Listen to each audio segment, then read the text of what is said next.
My name is Gary Butterfield. My name is Cole Ross. And you're listening to Watch Out for Fireball's Dispatch, our monthly Q&A, topic discussion, listener response roundup, and announcement episode. Yeah, catch-all, end of month, 2024, sucking real bad everywhere except for this show and the network. It's an election year. I'm not looking forward to that. It's going to be really rough. Mm-hmm. Yeah, Can you imagine? I haven't really detoxed from the last all day long misery chunk that is for the entire year. Mm-hmm. Just sun up to sundown every single day. Just like, oh, here's some bad news. Here's somebody who is evil, doing well. Here's discourse about it that's annoying. Here's discourse about that discourse that's annoying. Yeah. And here's discourse that's about that discourse that's about that discourse that is annoying. Yeah. Here's us just sleepwalking into a horrible nightmare and nobody doing anything about it. Nothing to do about it. Yeah. And it's the only thing you can look at every day, sun up to sundown. Yeah. For a whole year. Yep. And then we get to do it again in 4 years. And then for the rest of our life, if we are lucky. Yeah. Truly this is worse than hell because at least in hell you are not tormented by hope. Yes. Yeah. And even though the best hells do have a little bit of hope. Well, there's this little secret little space that makes existence extra nice. So we're gonna read your questions there as we get into 2024 here. I'm gonna start here with Limo Wreck, who says, greetings. I was wondering if either of you have heard of or played a game called World of Horror. It's an H.P. Lovecraft, of course, and Junji Ito inspired run-based CRPG kind of game. I just happened across a video of it recently, and it's sort of like old CRPG 2-bit Apple 2E style game. We're trying to solve mysteries with fun alliterative names like The Horrible History of the Household Hell and The Rotten Report of the Rancid Ramen or something like that.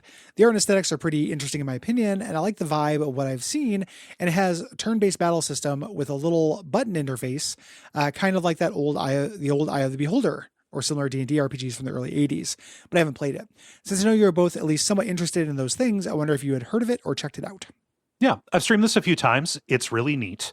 I've thought about bringing it to the show, but it is kind of neither fish nor fowl when it comes to being a roguelike kind of thing. The battle system is really interesting, but it is kind of JRPG-like in terms of you have your party and you are fighting and trading blows, but it's small numbers and there's interesting strategy with it. The aesthetics and the stuff that you find in is really, really, really cool.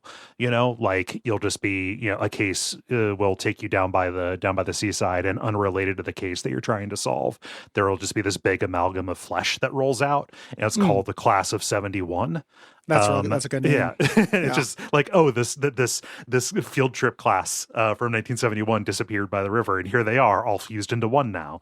Yeah, that's great. Yeah, it's really cool. The problem with it is you really can't succeed the first time you do any case. Like the first time you play it, it's like you are getting to know it, and then it's something that you kind of like memorize and then master it. Okay. So that's gotten a little bit in the way of me thinking that it's like, just like a hole in one kind of deal. Yeah. But it's super cool. And it recently came out of early access. Like I hit 1.0 late last year. And I went back and checked it out. Like it's neat. I think that you would benefit from checking it out, Gary. I just don't know that it would there are things that make me think it would be not necessarily entirely your deal. Might be a good October. Yeah. Game. Might be good to add texture to that month with things that are different aesthetics and different levels of A-ness. Yeah. In terms of production values and stuff. Always looked interesting to me. I just didn't play it because I assumed we'd end up doing it for the show at some point. And don't play a whole lot of games not for the show. Yeah. But yeah, it looks cool. Yeah. Max2 writes, "Hey guys, long time, first time. I'd love to hear about your respective histories with Magic the Gathering or collectible card games in general. I'd always been hesitant to get into the physical game because of the cost of needing to be up on whatever new set was coming. But then they leaned into the Universes Beyond releases this year with Lord of the Rings and Doctor Who sets. I think they did an excellent job of bringing the flavor of those properties to the mechanics of Magic. My wife had never touched Magic, but loves Lord of the Rings and Doctor Who, and this turned out to be the perfect intro for helping her understand how the game played. It's now one of our go-to pub games." Pub game. Pub game. Yeah. Started playing Magic the Gathering. It was revised. Heard about it through word of mouth from my friends. Played basically up through almost through like about Tempest there, and then stopped for a very long time. Very, very long time. And then kind of got back into it very lightly, maybe 5 years ago. With Riff and Brayton, we played, we haven't played in a long time, but kind of pre-pandemic, we were playing from time to time. And then, I kind of keep up with it because I'm interested in the mechanics of it. And like the design space is interesting to me, even though I don't actually play it that much. No. This is a huge financial investment thing. I think tends to be overstated. Yes, it is if you want to be competitive with strangers at the game store.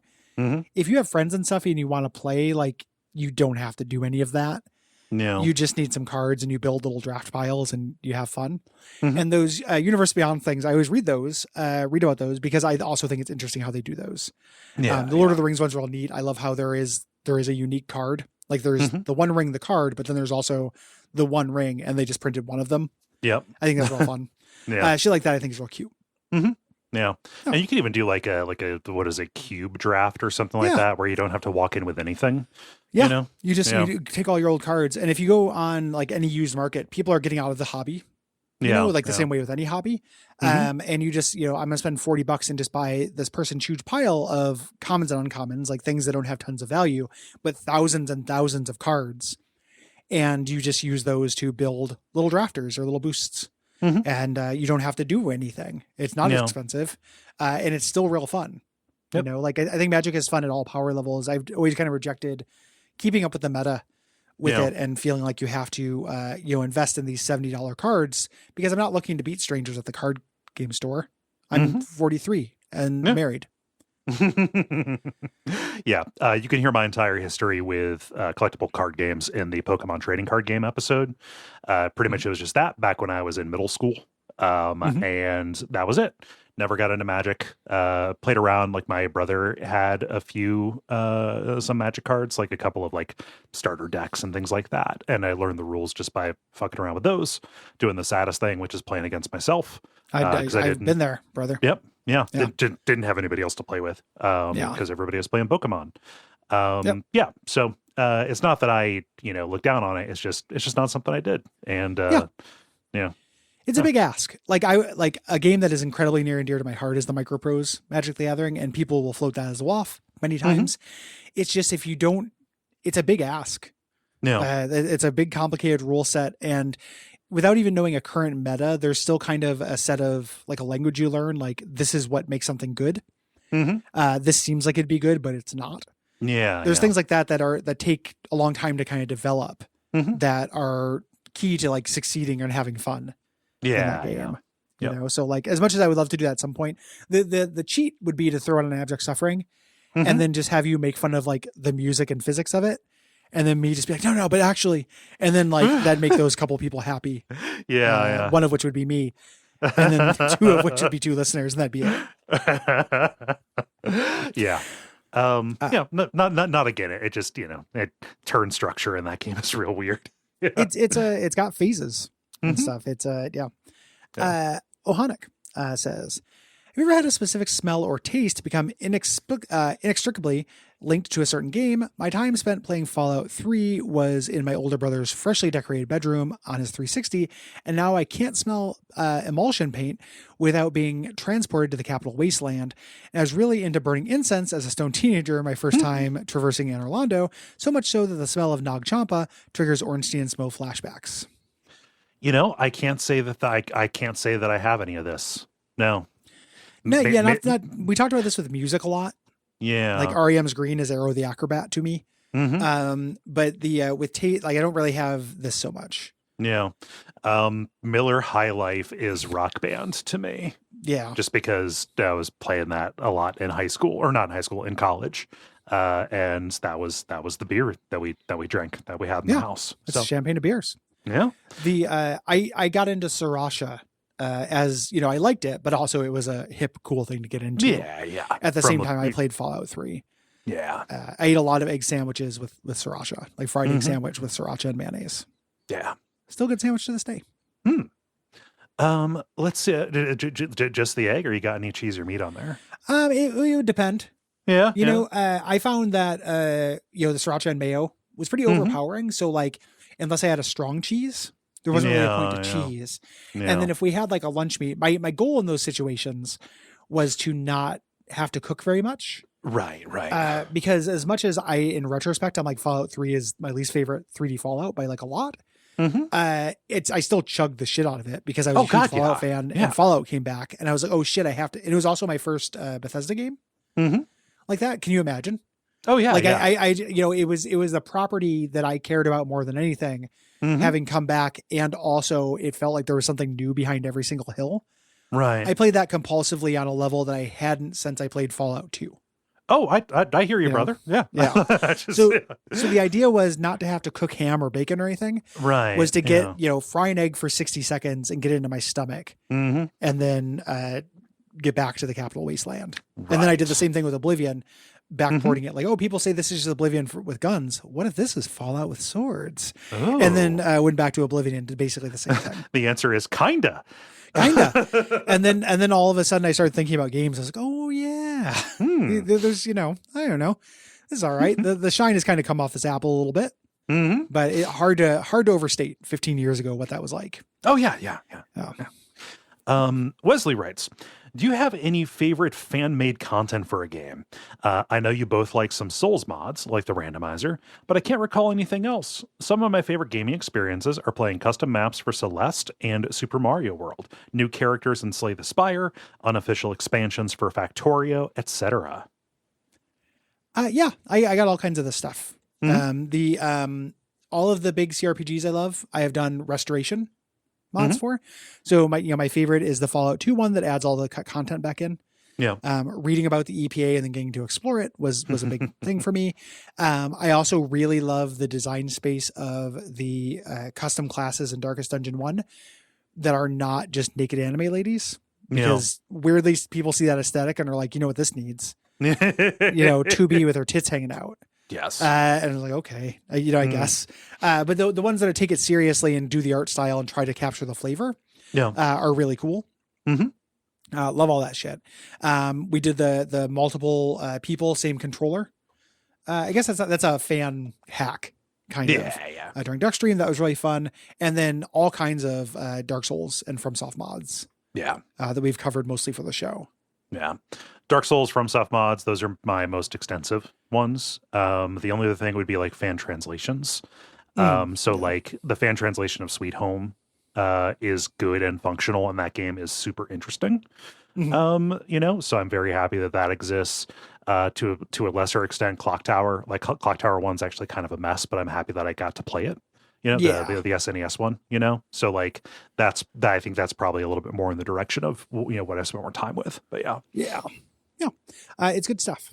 I like fans being able to fuck around with stuff like that. Yeah. Jackal All Trades asks, what's the game that you guys have gotten the most requests to play the sequel for? I know you guys covered the initial Dead Space and that probably came with a demand for the sequel, but you've done some other games with either literal or spiritual sequels. I'm just curious if there's ever been a big influx of demands for like Doom Eternal. After it came out, you covered it. Crisis 2 or 3, or any of the Metal Gear Solid games, that Stanley Parable remix, Inquisition, etc. Brutal Legend, so forth. Yes. Yeah. Probably the most requested one is Nier Automata. Yeah, that pops up. We chose the wrong Nier. The wrong Nier died. Yeah, wrong Nier died. 100%. That pops up, but every time it requests, we push it off a year. So it just the power's in your hands. Just by mentioning, I pushed it back a year there accidentally. Yeah. It's within your hands, listeners. People have mentioned Dead Space 2. Usually this doesn't continue though. This happens immediately after we do it, and it's like, oh man, the sequel answers all the problems you had with that first one. Is what happens. And I'm like, well, that's cool, but we were talking about the first one. Yeah. You know? Also, that's almost never true. It is almost never true. It is just I understand the impetus. Yeah. You know? But I mean, it works the other way too. Like we did Dragon Age 2 and people are like, you maniacs didn't do Dragon Age Origins. We're always, the point is we're always doing the wrong one. Yeah. I guess is the point is we're constantly fucking it up. Yeah. Lately there has been Alan Wake 2 influx. Gary, you know? no. Gary, no. No, I know. Everything I've read about it, it looks like the thing that I would hate the most in not just in games, but like in life. You know, does it end with him joining the Remedy crew? I was trying to think of what kind of I read a thing about how they patched in the ending because they had to hide it because they're little tricksters who like meta stuff.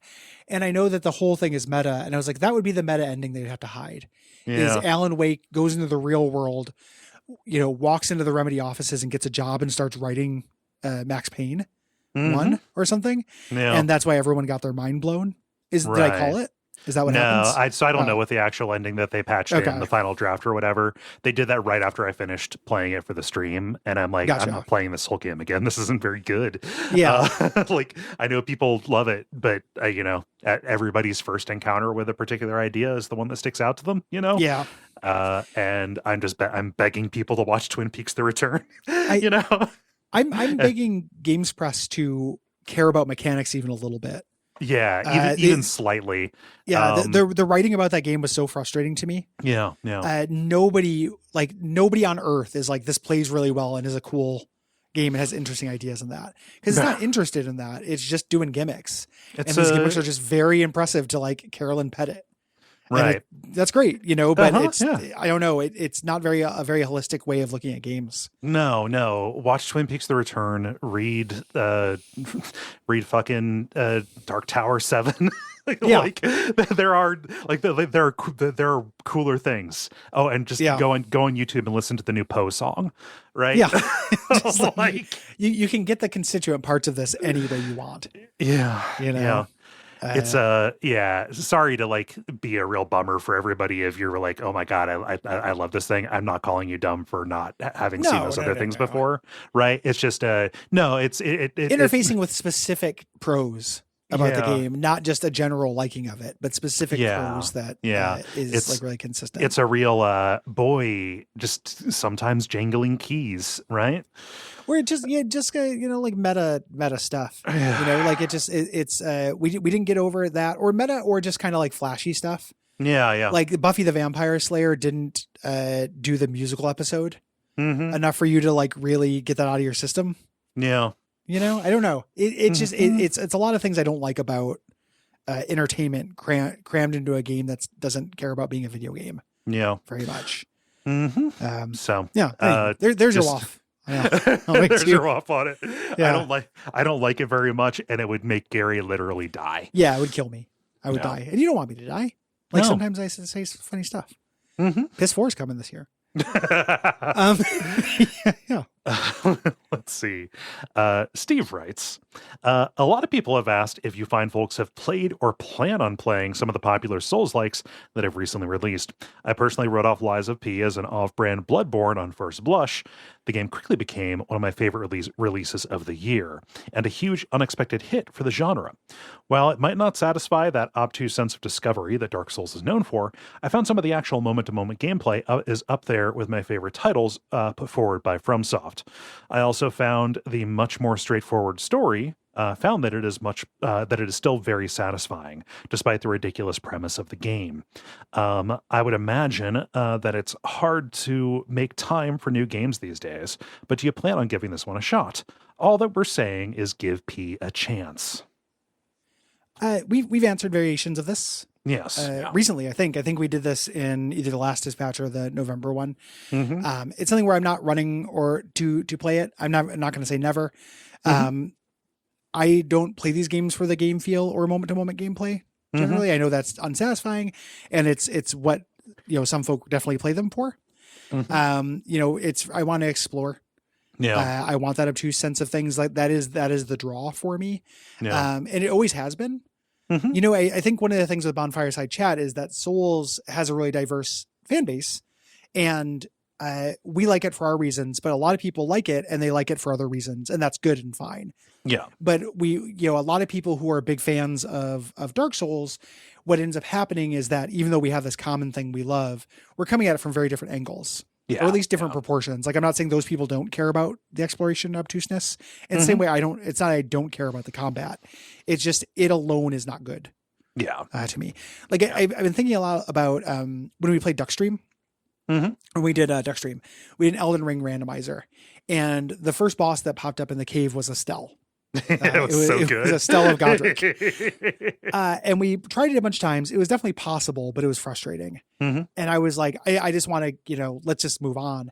And Will said, I'm not calling Will out or anything, just pointing out different gamer types. I was like, we don't want to just like sit here and beat our head up against this all day. And he said, there's nothing I want more in these games. Like, it's so hard for me to walk away from a challenge in these games. Yeah. And it made me think about people having, and again, there's no judgment in this. I fucking promise, because the things that I do with this are equally arbitrary. Yeah. But just everyone has this is all I want from games. Yeah. Yeah. As a thing. And whenever I hear someone talk about Lies of P, I think there's some of that at work. The way that the bosses work, the way that the phase changes work, multiple phases that change everything up. They want that feeling of throwing themselves up against that wall. And it's like all that they want. Yeah. And like, I get that. Like, you're in your fault hole. Like, this is all you want. Yeah. It's just not all I want. It's something that actively is friction for me on my way to getting things I want. So a game that proportionalizes that or favors it is just less interesting to me. It doesn't mean it's less good. I don't think it's a worse game. It just doesn't call. Yeah. To me. Yeah. I mean, same. I played like the first 3 or so hours of this, which people will say, it opens up and gets better, later. I found the level design to be very bland and stifling. Just in terms of like encounter design, pacing, mix up, even just like incident of space, it's just it just wasn't there for me. In addition to some mechanical problems with just the way that it feels in the hands. The dodge is better, but like the elimination of iframes is actually a huge deal. I never like that choice. It's kind of arbitrary because you designed to the choice that you're making, but for some reason that just it takes me so long to get used to dodges not having iframes. Yeah. So that's a preference thing, and people can say like, oh, it's a crutch, you should get good, blah, blah, blah. And I've seen like boss designs and visual stuff, like that stuff looks cool, like there are definitely charms there. At just the first 3 hours were not enough to make me say, oh shit, this is great. I did literally the same thing with the Wolong as well. Kind of the other one that people were saying, hey, this is the second coming, last year when it came out. And both of those are very good cases for Game Pass, because I didn't have to buy them and I still got to, experience them enough to say, yeah, okay, not for me. To my mind, we haven't had the second coming of what I like about the FromSoft lineage. We've had lots of things that do fine combat. It's the same argument everyone made for Neo. Like that was the first second coming. It kind of keeps happening. And I buy that these are doing interesting things with builds and that they have things to like about them. It's just, I'm not playing these for challenge, and I don't really get into, I want to keep doing this until I get it right. That's not, it just isn't fun for me. There's no other way to put it. And there's no judgment. Like, that's great. I'm not saying anybody who plays for that reason, that's bad. I will do that with other types of games. I will climb the covenants in Monster Train. I will, pump up the difficulty in like Baldur's Gate 3. I just don't do it for reflex-based games because it's not how my hands and brain work. Yeah, this is all just a synecdoche or metonymy or whichever way it goes for the Chalice Dungeon. Right? Yes. Right. Yeah. Just go back go back and listen to our case about that. So and I'm not saying never. Like someday maybe I'll just get a wild hair and be like, you know what? I feel like playing a Souls like nothing that has come out fits, and this looks more interesting to me than Lords of the Fallen, the first one. Playing it again for my annual replay of the 2013 version. Randall and Nikolai both asked variations on this. hey, I don't know if I missed an episode on the Days of Future Cast podcast or something, but do either of you guys play Marvel Midnight Suns from the XCOM devs? It's very different, but so good. There's this weird dating sim ass parts though that were initially very off-putting, but I've grown to like them as a Marvel fan. Like going on a picnic date with Blade to talk about his crush on Captain Marvel sounds dumb as hell on paper, but I'm eating this shit up. Lol. I wonder if this is how weebs are with those Persona games. I got the deluxe edition with all the DLC included for $30 in a PS4 sale recently. I recommend picking it up if you can. This was my break game last year. My winter break game. I played through Midnight Suns without the DLC. I love that game. I think it's great. I see us doing it in the future at some point. Yeah. Like it's a deck building tactics game from the XCOM guys. Yeah. Like the mechanics of it are absolutely rock solid. The dating sim stuff, I grew to kind of laugh at it. But it's so hard of an ask, and it's so like, goddamn. It's rough. Like every once in a while something funny happens. Like the anecdote I always use is like, you butter up Blade enough for him to admit to you that he hates vamps. And that's very funny to me. And there's like 2 or 3 moments of genuine good character stuff. Like that happens. There's like a good story with Peter Parker and Tony Stark and the Ghost Rider guy being like a little tech garage making devices and stuff. But it's such a weird fucking product because if you don't know Marvel, if you don't care about Marvel, it's just telling you basic things like characters like, I did this, and something very obvious. Like, do you remember the Dark Phoenix saga? Like just telling you very basic things. But the game doesn't feel like it's made for that with all these deep pulls. So if you do know, everyone is just telling you things you already know. Yeah. All the time. It's the story stuff of that is fucking misguided and weird. And I think if it wasn't there, this game would have been a huge hit. Yeah. If they had done that slightly differently, because the mechanics of it are fucking solid as a rock. Yeah. I love the way that it plays. Yeah. Haven't played it. I'm interested in it, just for from the smaller scale battle kind of deal. Just kind of like tighter possibility space, but kind of more intense, more dramatic kind of deal. Seems cool. That, just time thing. I played a different game over break that year. Yeah. The way that they express a character through a set of like cards, like abilities, is really cool. Yeah. Everyone plays extremely different, and just through like what they can, what their deck is. Yeah. And the decks are real small. Like we're looking at like 18 card decks or something like that at the most. Yeah. You get all of your cards. Like it's a really, really good deck building tactics game. They just put that weird part on it, and I can't follow. I can't follow you on eating it up. I eventually grew to laugh at it. Yeah. So, let's see here. Robert writes, "Hey guys, you probably have been asked this before, but what are your thoughts on Hitman 3? Did you like it more or less than the previous 2 games? Any standout maps in your opinions? Thanks. We did a whole episode on Hitman 3. Yeah. This makes it seem like this question has been moldering at the bottom of the suggestion box for like years. I think this question probably did come out after we did the Hitman 3 episode. And I'm not saying that to call out Robert. I don't expect everyone to be like, day and date with all of our stuff. Yeah. Just good news for Robert. There's an answer. Oh yeah, no, we've done all of them. I don't like it as much as 2. I think 2 is the best of them.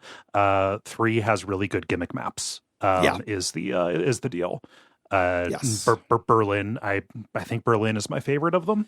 Berlin's great. The mansion, the Get Out or Knives Out level is really good. Like God.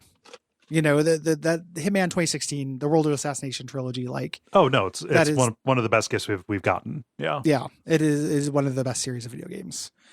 So all of them are good. Yes. Last games question. We'll move on to other stuff. This cleared out our backlog.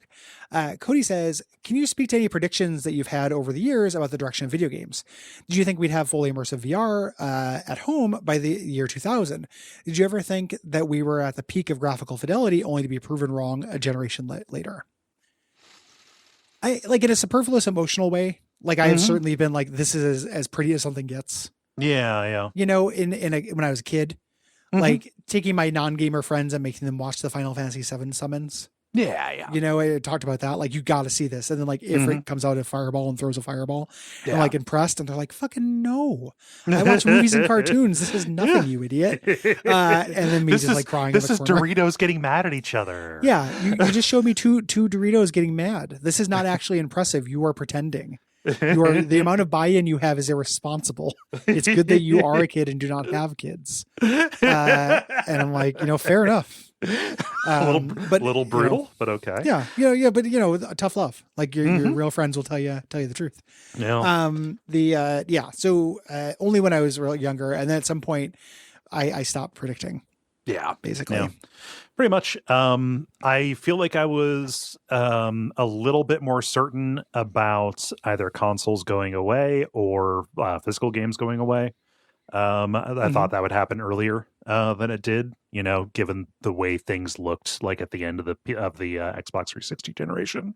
But no, that's not going, and I don't want that to happen either. So yeah, I'm glad it didn't go away. Mm-hmm. Yeah. And the other predictions all tend to be kind of like just, gloom casting stuff. And who knows, right? Like we talked about this a lot in the Dispatch Roundup, which patrons will get. But just kind of like indie will save all.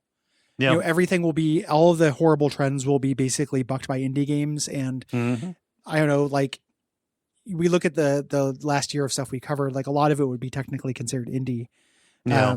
That is becoming less of a niche thing, which is great. There's spaces for all the experiences you want. You just have to look a little bit harder for them, and that's okay. Yeah. And they're just things that you can be pretty certain about. Embracer's going to buy a new company and then destroy it within 18 months. Yes. Oh, yeah. Yeah. We have data. Yeah. Moving on to life questions. Dylan writes, quick story. Over the summer, I took 5 months off of work to go on a long climbing trip. Beforehand, I downloaded every episode of Bonfireside Chat on Spotify and also a bunch of WAFs that you recommended for episodes as a service. According to Spotify Wrapped, I listened to 8.5 days of Bonfireside Chat in 2023. Nice. Oh, man. That's a lot of days. Yeah. Question. You all have talked a lot about how you met on Something Awful, got your start with WAF, and met a lot of people like Jeremy through it. What's your relationship with Something Awful nowadays? Do you still talk with people there, or are you active in some way? What do you think about it now? I've never been there, but it's cool to see what it gave us today. There's a lightning round here as well. We can get to. We can throw that in there. We have to remember that to go back in the lightning round. Yeah. Lightning round. Samuel Beckett returns to Earth. What video game would you tell him to play while he's waiting for Godot? It would have to be some kind of idle game, like Adventure Capitalist or whatever. It's something that goes on forever because he's going to wait forever. Yeah. Yeah. Waiting for Godot idle game is a funny idea as it is. I would give him a game maker and make him make a game. Oh yeah. Based on his experience. Samuel Beckett Simulator. Yeah. Not really involved with Something Awful very much anymore. It's in different hands, and honestly, going back to 2013, just when Lotax had a big freak out and changed the general forum, and there was just this weird kind of Chud takeover kind of deal, just kind of lost a little bit of its luster. I'll go and, even though it's a bad idea, look at the Duckfeed thread on there. I did that at some point, and then I did the thing that made me stop because somebody was being a big dick. It's just like, shut up. I'm right here, asshole. And then I said something which I shouldn't have done. I didn't get a cookie that day because I responded. But it's just, I know it's hard just to have a place where people are just being an asshole to you behind your back all the time. And you can read it whenever you want, but you shouldn't. That's a real surreal place to be. Kafka's is shit, yo. Yeah. I don't, I still have the account because I didn't go through the stuff of deleting it. But when all the abuse allegation stuff came out before, and not allegation, happened before the abuse happened. I'm not trying to give plausible deniability to Lotax before Lotax himself. When that happened, I was like, okay, I'm out of here. And then I didn't check it at all for a year. And then I popped back in because I need something to browse in between moments, but I barely look at it. I look at the post your favorites channel. I never post. I just read a list of some of the worst curated webcomics on the internet every 4 days or something. Just not really a place for it, just it was definitely a time thing, like between like 2005 through like 2000. Well, I mean, literally when we started the show, probably it was my just most common way to pass time. But then that's then literally what stuff. it is. Like you just had to have and now like I'll end up spending that time like on the Slack or something. Yeah. You just had to have something to poke at, and it did a good job of that. Yeah. And obviously got the show. Jeremy is one of my best friends. Like, me and Jeremy talk all the time. Like we don't do the show all the time, but we like text basically every day. It's a lot of really great friendships. Yeah. Came from there. So I wouldn't trade it for anything. Yeah. Yeah. This is indulgent, but it is kind of a hybrid, but it's life in media. I'm going to answer it because it's indulgent and I got it. AJ says, Apricot here. A few things for you fine folks. Thank you, Gary, for the Christmas holiday message. It's not usually a hard time of year, but this year it was. So I appreciate you took the time, energy to write to us. No problem. Do you have a Modric update? That's very sweet. Bless you. There's a guy mixing our third EP right now. We took all of the money we've made as a band for the entire time we've been a band and paid a guy to do this. Cool. I have no designs on that money. This is something Andrew just wanted to do. And I'm like, that's cool. Works for me. But we have an EP coming out soon. As soon as that's done, it's shorter. It was going to be a little bit longer, but we ended up cutting some stuff because we wanted to rework it. So just 4 songs, but I really like those 4 songs. That's coming soon. Modric.bandcamp.com. Correct. For the first 2 EPs, which you could listen to. And the third one will be up there soon. And then 3, in some recent episodes, y'all have likely deservedly disparaged some of my top karaoke songs, Black Velvet and Memory from Cats. So my question is, what are some of the better songs to sing? I'm a woman in my 30s for reference, and I especially like to sing songs with big, angry or angsty or thirsty emotions at karaoke because it's fun to be dramatic. Yeah. So didn't mean to shit on your favorite things to sing. No. The karaoke choice can be, it's personal. Yeah. Very personal. Yeah. Going to give you the gift of angry, angsty, and thirsty, and give you one of my standards, which is Because the Night Belongs to Lovers by Patti Smith. Yeah. Which is all of those things and has like the most dramatic breakdown, like middle 8 thing that pops up. It's not a middle 8 bridge. Yeah. That pops up near the end. Like you can literally get down on your knees and like, really belt it. It sounds great. Yeah. So if you're looking for like a crowd pleaser, like something that people are going to know, especially given the range of the 2 that you have given there, Black Velvet and Memory, hit him with a Gimme Shelter. Actually, would be a good one. I think everybody knows that song. It'll be a bop, and you can really get in there with it. Yeah. And nothing wrong with doing Black Velvet or Memory. Yeah, from Cats. Memory is, I am the outlier in thinking Memory is the worst song on Cats. It is widely considered to be not only the best song, but the only good one. So I don't trust my opinion on Cats. I'm basically basing it on the 2019 film. Right. Cats. The best version of Cats. the film that gave us COVID. Yeah, exactly. The last movie I saw in the theater before the pandemic. I wouldn't have it any other way. Yeah. Let's see here. Ryan writes, feel like you haven't talked about music in a minute. I'm currently entering my midlife crisis, and it's synthesizers. Hell yeah. Got some cheap ones, then got more, even some modular stuff. And now I want to learn to play basic piano at the age of 43. Being on a computer all day, I'm going for hardware over software, but was curious about each of you guys' electronic music stuff beyond Mario Paint. Yeah. Congrats. Yeah. Part of my big retirement plan is getting a bunch of synthesizers with like plugins and shit, where I have to move patch cables back and forth. I haven't done it yet, but that is on the agenda. Yeah. There.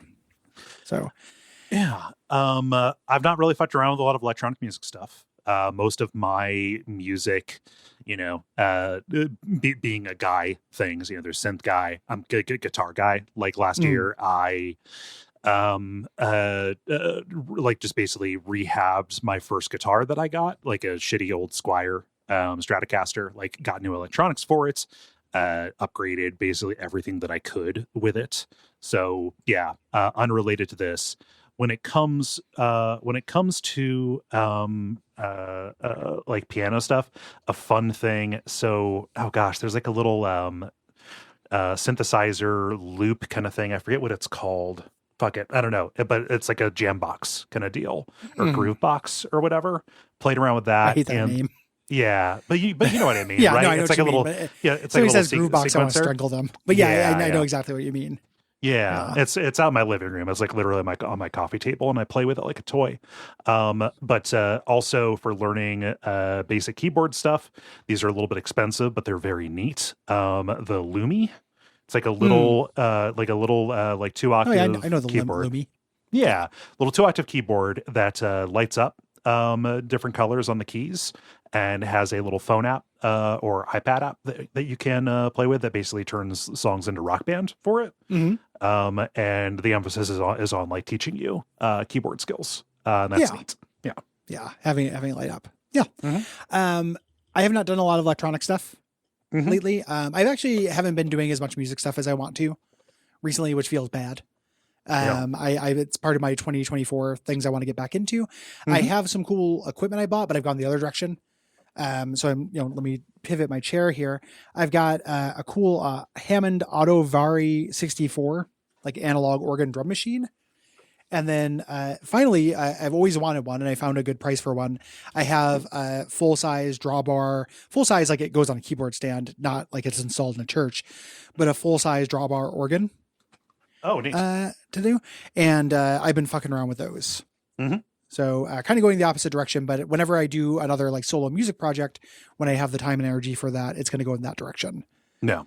And stuff. I like those sounds a lot, and I like fucking around with drawbars. It is one of the best like physical actions. Yeah. You know, I need like to look up what a drawbar is. There are these little stops you pull to change the tone. Oh shit! Yeah, no, I yeah, it's like like an old style, like old organs have the drawbars. Yeah. It feels good. Like if I go into a thrift store, this is how I can tell I'm not a serious human. I look at vintage technology, and like the main thing I want to do is turn the knob and feel how it feels. Yeah, same thing with old keyboards. Like I just want to tap them and feel how that feels. Very tactile with this stuff. And having stuff like that to fuck around with. It's why I want the synthesizer where I can use the patch cables. Yeah. That physicality is really important to me as things. And it would be so much easier and less expensive to go entirely, like just like Ableton and everything. Andrew has this like amazing setup, like this old keyboard with all of these old patches and old sounds and stuff. And it's really cool. You get amazing stuff that way and everything. But I want to be able to turn a little knob. Yeah. Like boil literally it down to knob. Yeah. I just got to flick the clip, man. I can't do it. I know exactly what you mean. I just looked because I still have the box up on my closet shelf. It's the Novation Circuit is nice. The groove box that I have. Yeah. Those things are fun. Like it is fun to just like idly make music that doesn't go anywhere. That's generally what I use the ukulele for. Like I will walk around the house just strumming ukulele chords, which I know is fucking precious, and P.T. Anderson, just composing bullshit. Composing apology songs. I'm mostly just doing apology songs and commercials for banking. Like a lot of stomp, stomp, clap. Plunk, plunk. Play songs for about how simple and how banking is now new. Is this me or you? This is me. I don't. Media question. Doug says, I have a 4 and 7-year-old, so we naturally listen to a lot of kids' music. One day we were in the car when Pandora spat out Gloria Estefan's Conga, but done by the Chipmunks. My immediate unfiltered reaction was to exclaim, "Oh God, it's the worst thing I've ever heard." Now, of course, they want to hear it all the time and demand Daddy say his hilarious new catchphrase. Just wondering if there are any songs that would cause you to have the same reaction. I mean, anything. Any of my favorite songs done by Chipmunks or Kids Bop would do that. Yeah, I don't. Probably. Yeah. Chipmunks especially. Yeah. Like Kids Bop is annoying, but like, I don't know. That's at least sometimes you have like a children's chorus sing. It's an artistic choice. Nobody's choosing Chipmunks as an artistic choice. Like, Paul Simon didn't go to Africa to recruit a bunch of indigenous chipmunks to sing and take credit on Graceland. Yeah. Oh God. I mean, I don't know. I don't have an answer for this. I don't think. There's lots of stuff. It's just when you know when you see it. Yeah. There's lots of stuff I hate listening to. Yeah. You know, like Pretty Fly for a White Guy or something. Like Yeah. the beginning of that comes on, or like the opening riff to Give It Away. Oh, God. Like that is depressing every time that comes on in a bar. I'm like, okay, I'm gonna have a bad 3 minutes. This fucking sucks. Get me out of here. Steal My Sunshine by Len. Oh yeah. You know, that beginning, like goofy fun, like yeah. for camp counselor trying to tell you it's going to be a good summer drum beat. Uh-huh. Yeah. Yep. Yeah. Oh God. The video for that is just you look at it and just like, oh my God, this is all OSU kids. Yes. Like, Like, just brutal stuff. There's a lot of music that makes me think, oh my God, this is the worst thing I've ever heard. Yeah. Excruciating. Eric writes, did either of you guys have any experience with the Garbage Pail Kids adjacent gross out cards, such as Mars Attack or Dinosaurs Attack? Also, I almost shut off Hereditary after that scene, but nothing made me quite as nauseous as the Garbage Pail Kids movie. They should make a Garbage Pail Kid based on Charlie from Hereditary. Yeah, they should. So basically like halfway there. Yeah. So, yeah. I didn't get into these. I had wacky packages though. Where it'd be like a Crust toothpaste, but it would say crust.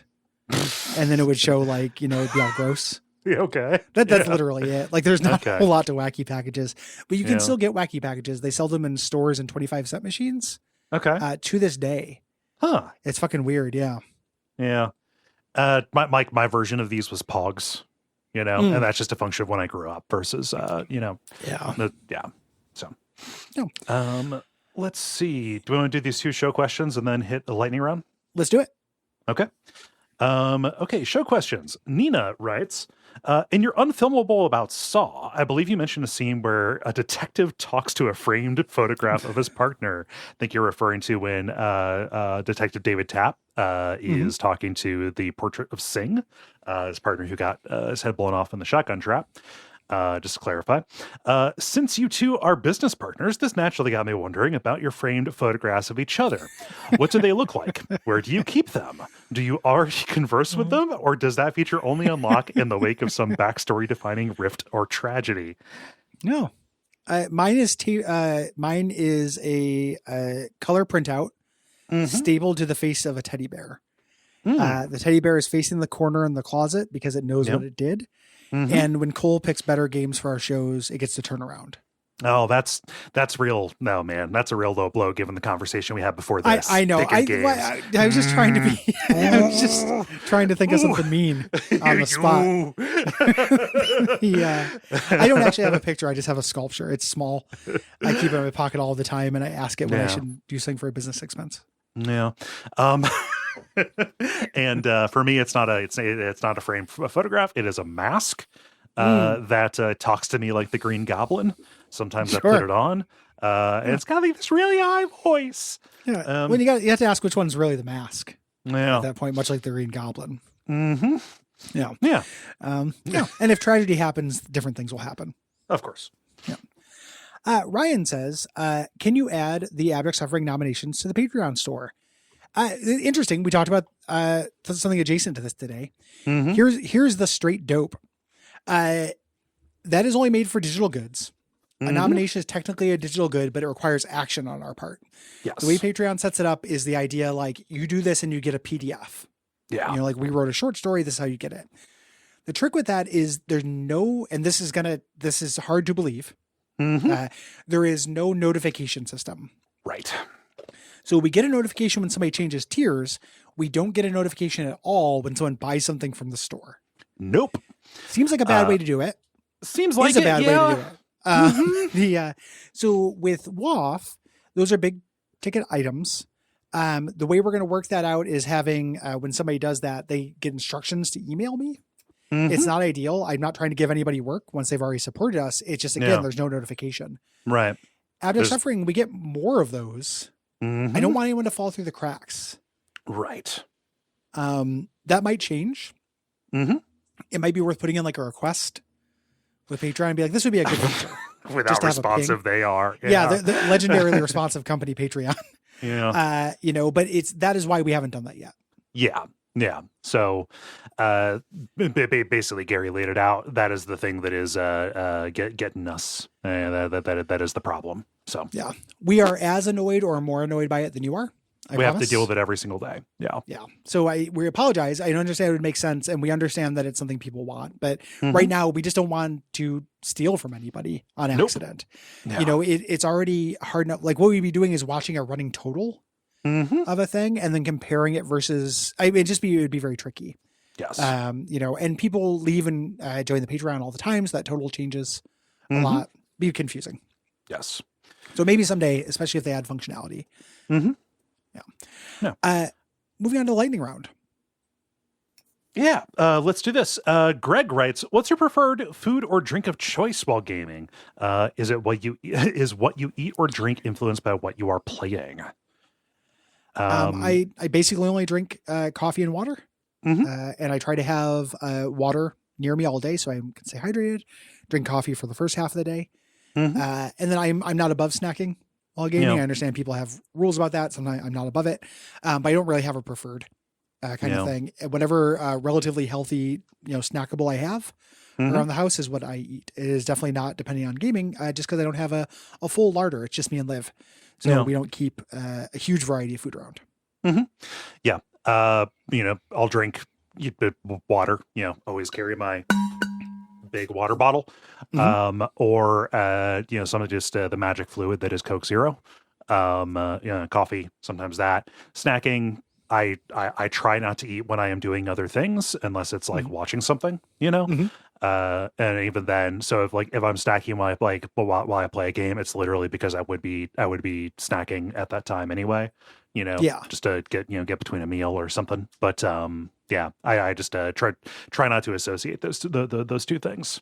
I do all my snacking in bed after 10 p.m. when calories don't count. That's when they say you should eat lying down. Yep. In bed. Yeah, do a big workout, then immediately lie down and eat, rolls of cheese. Eat Yes. cheese balls. No crackers, please. Can't spare the carbs. Just gonna eat like an apple. Yep. Yeah. But nothing specifically, and whatever I have around, which these days is like jerky or almonds or something. Yeah. Holland says, Art the Clown emerges from the Terrifier series of films and hunts you down. What brutal, contextually ironic way does he kill you? I don't know Art the Clown's MO. Yeah. Same. I don't know. My understanding is those are very gory movies. Yes. Like the idea is he like peels eyes like grapes and shit like that. Yeah. Man, so it'd just be like whatever I would like least want to happen. I don't know. Or most want to happen in a bad way. It's contextually ironic. You like donuts, do you? Like it's contextually ironic. Fuck, man. I don't know. I just anything involving being skinned. Yeah. Yeah. Can I name one for you? Okay. What? As a fan of like order Okay. and everything, I think he would take all of your body parts and rearrange them on your body in alphabetical order. Oh, yeah, that's a good one. I like that. Yeah. I mean, like, and if you're at home, you can try to figure out what that is. I was trying to think of what body part comes first in alphabetical order, and it's harder than you might think. Aorta would be anus. Yeah, no, aorta would be before anus. Yeah. No, it'd be after anus. Yeah. Yeah. And just from the top to bottom, in xiphoid process down there at the bottom. There, I know that's not with a Z, but I still think it would be the last one. No. Yeah, that's a fun idea. Yeah, there you go. That's a good one. I like that. Yeah. I also want somebody to do it in a cartoon. I want it to happen in Adventure Time so it doesn't gross me out. But just so I can like marvel at the concept. Yeah.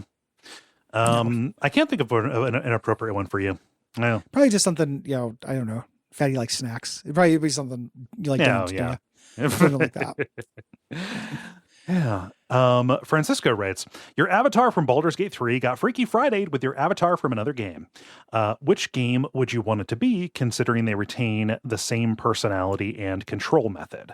Let's avoid CRPGs. Okay. This is arcane. It is very arcane, but I have an answer. Okay. I want to explore the Baldur's Gate 3 maps as Tony Hawk. Yeah. And grind on the Goblin Village Do jumps off of little ramps and everything. A bunch of the cliffs already kind of seem like half pipes. That's what I want. Yeah, that is a really good one. Your avatar from Baldur's Gate 3 got Freaky Friday'd. So what would your avatar from Baldur's Gate 3 do in a Tony Hawk level? Gatherer's party. Go fight. I guess Matt Hoffman. Yeah. Yeah. I guess he'd go kill Matt Hoffman. Yeah. The only thing I can think of. Let's see here. They retain the same personality and control method. Let's send them to.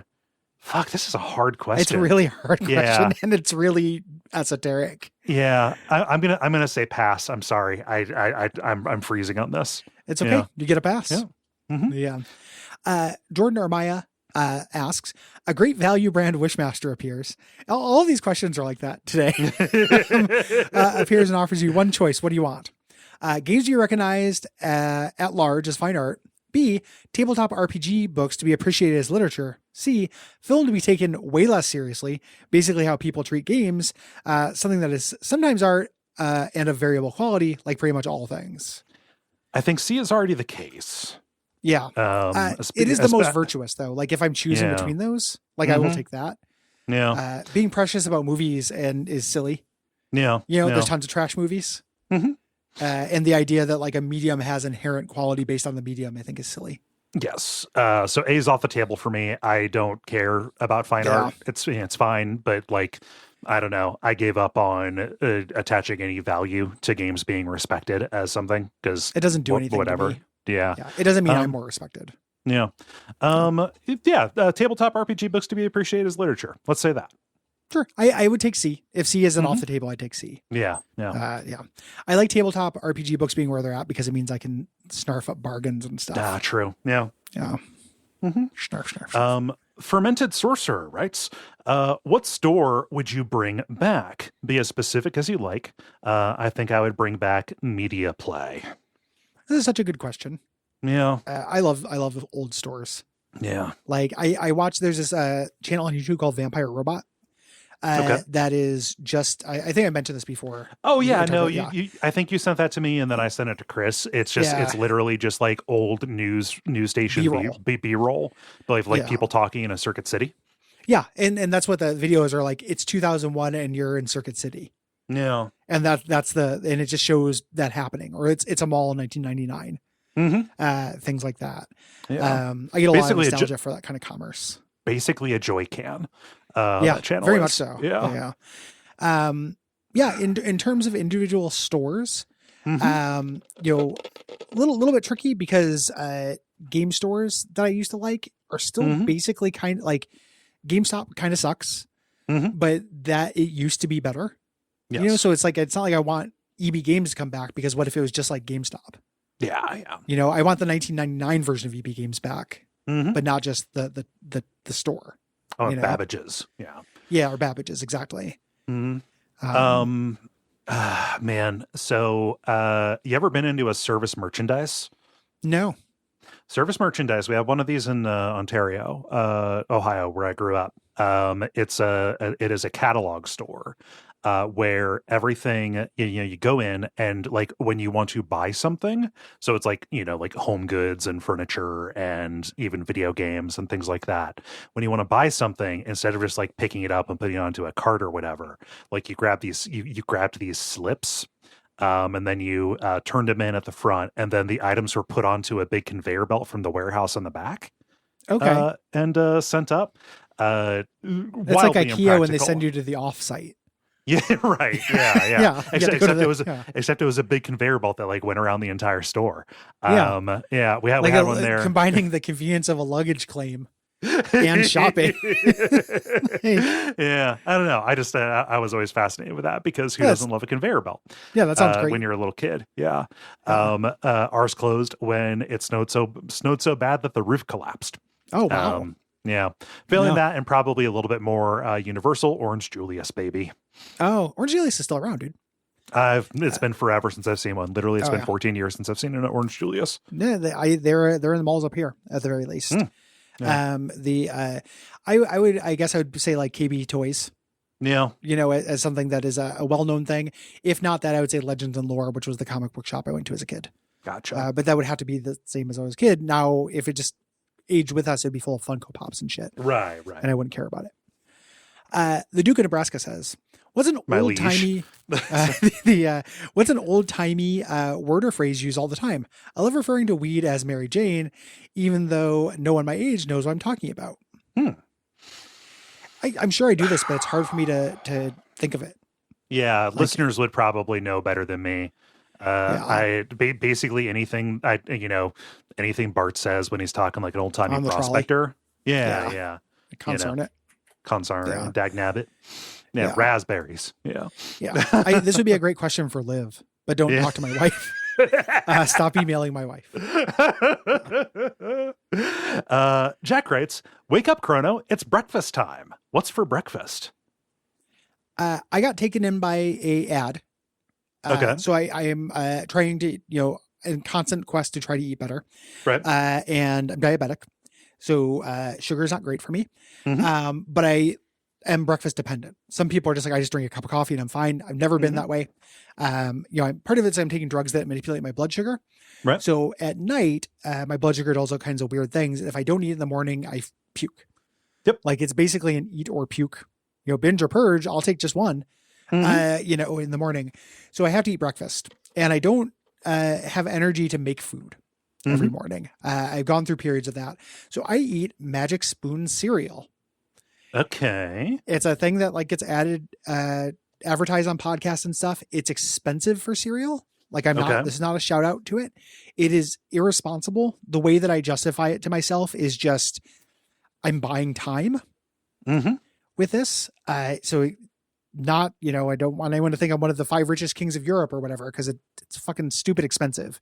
Yeah. It's tastes like, to me, like cereal, like kids breakfast cereal, but it's got a lot of protein and way less sugar in it. Okay. So that is yeah. I have a bowl of that every morning. My cereal budget is stupid, but it is also, I barely eat lunch. Like at lunch, I have like a piece of toast with peanut butter or something. Breakfast is one of my meals. So I decided to put money there. Yeah, that makes sense. Yeah. It looks like upscale millennial. It's very cereal. much so. Yeah. Upscale millennial keto, like friendly cereal. Nice. For me, it's nice to have breakfast, but usually I'm trying to achieve exit velocity, for, after getting out of bed and, getting the shower and stuff.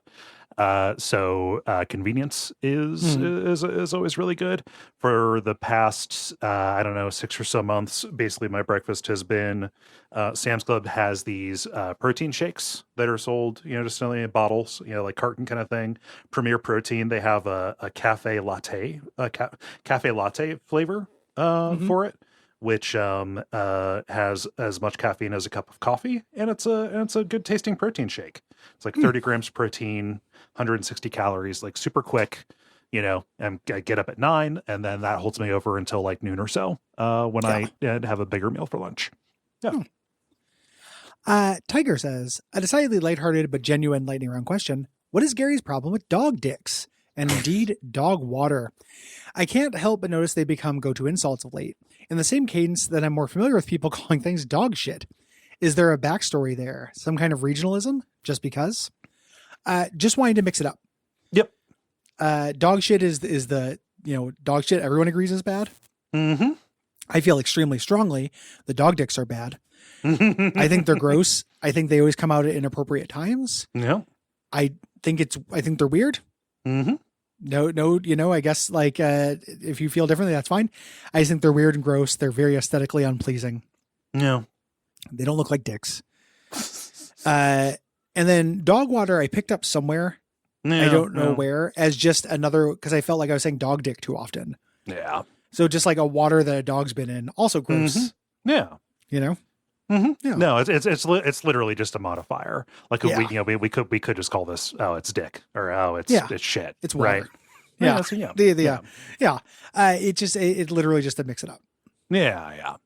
It is always interesting to me, the just like what animal you put in front of shit The way Yeah. that the way that it colors it, because everybody agrees that like horseshit and apeshit are Yeah. different. Like they're And like those have are bullshit, right? Like are mean just totally different things. yeah. Yeah. It's just funny to me. I don't know. Yeah, It's ape all shit doesn't even seem bad at this point. It seems kind of fun to party with. Like if somebody says like ape shit, I'm like, hell yeah, dude.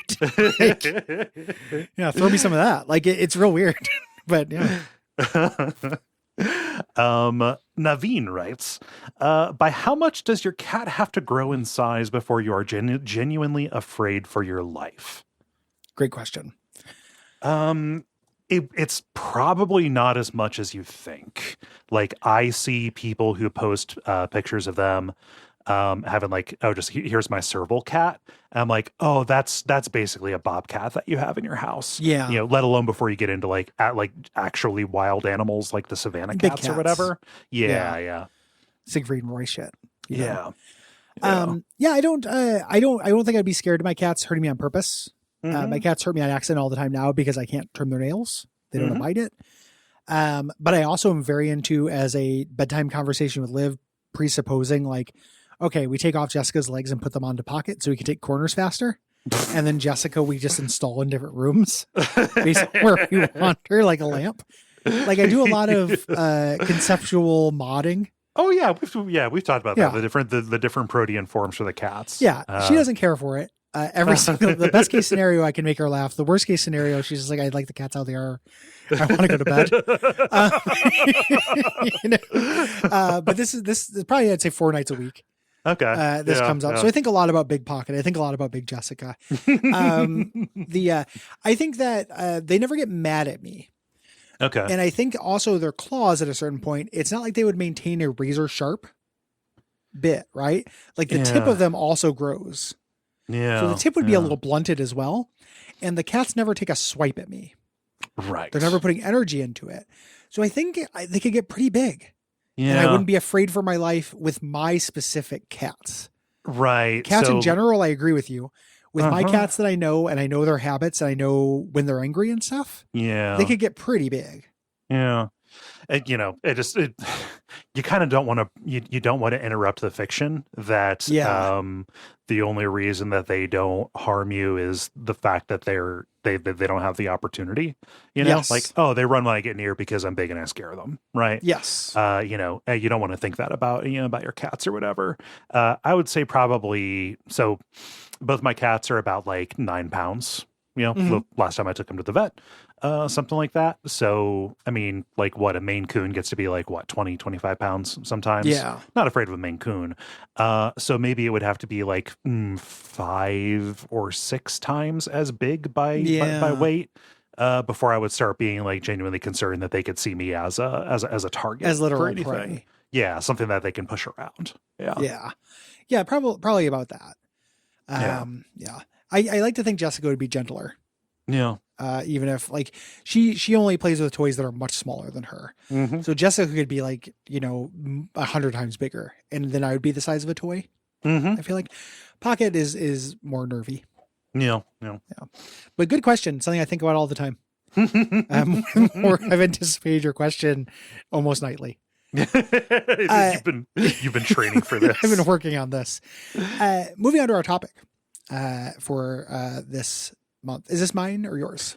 I'll ask it because you're going to be the one who is mostly talking on this one. Okay. If I'm being honest. Samurai writes, please help me understand roguelikes and roguelites.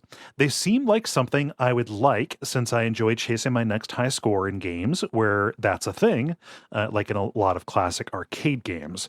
But the loop of rogue games sort of elicits hints of nihilism in me. I'm not sure if that's a dichotomy or if I just need to find the right starting place in the genre. I recall either/both of you not being particularly interested in scores in video games, which is generally how I feel if it's just uninspired, tacked on nonsense. Does the rogue genre overlap in some ways with games where scores are a motivating factor of gameplay, or am I just kind of misunderstanding what's good about them? Got some good recommendations to start with. I recently built myself an arcade machine and thought these kinds of games might be a good fit for it. Yeah, good question. Jermaine with Darkest Dungeon 2. Mm-hmm. this thing, and just me and Cole having different gamer types Yes. around this, non-derogatory, like Mhm. obviously. Yeah. This is, this is a game type that I really love, Mhm. or rather, like, when I really love them, I really, really love them. Yeah. I don't play a wide variety of them because they tend to slot into forever game Yeah. slots for me, Mhm. so like I'm still playing Isaac, and Yes. it's been, 15 years or whatever, thousands and thousands of hours into that game. Right. It's still something I pick up and play. That is time that I could spend trying new ones, Mhm. Yeah. but they are different than other games, Yeah. and you approach them differently. So it's worth thinking about, how you could approach them if you're going, Mhm. or what the appeal is, so you can decide if that appeal is something you want, Yes. I guess, is a better way to put it. Probably worth defining terms on this because roguelike is a structure, not a genre. Yes, very much so. Yeah. So like, when they are asking about this, like my conception of that structure or what they are talking about, it's a game that is run based, regardless of how long those runs are, whether it's, 10 minutes or like Darkest Dungeon, several hours, five, Mm. 6, right? Where you are making an attempt and going through roughly randomized or procedurally generated, most often kind of areas broken into discrete challenges, biomes, right? Mm-hmm. And if you die, your progress is taken away from you. You start over, and whether or not there is some kind of meta progress, like profile experience, is kind of up to the game. There's almost always Yeah. some of that, though. Like, it's pretty rare that there are roguelikes now, like old school rogues Mhm. don't have meta progression. Like the original Rogue Yeah. or something like that does not have meta progression. NetHack doesn't have it. NetHack doesn't have it, but roguelikes or roguelites do. Yes. You are making, so the idea here is you do a run, and it's exploratory. You are checking out the mechanics, seeing some of what the game has to offer. Yeah. When you die and start that over, it's like Groundhog Day in one respect. Like, more than you knew before, and then you usually will unlock things to make it easier or new mechanics to make it more expansive. Yeah. On your second run. So, like, using Isaac as an example, because I still think it's the best one of these.